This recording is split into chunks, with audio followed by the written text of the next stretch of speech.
সৰুকৈ আজি আমি বনাব লৈছোঁ ৰঙালাওৰ ফুলৰ বৰা ভাজি।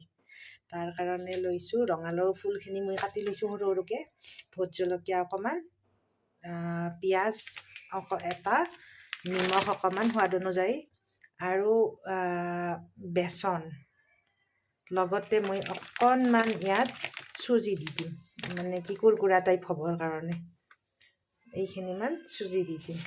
এতিয়া এইখিনি মিক্স কৰি ল'ব লাগিব। এতিয়া এইখিনি মিক্স কৰি হৈ গ'ল।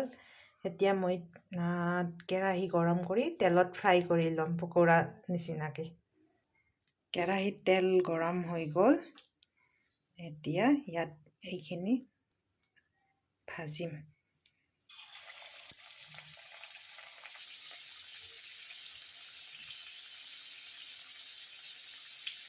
আমাৰ ৰঙালাওৰ পকৰি বনাই হৈ গ'ল।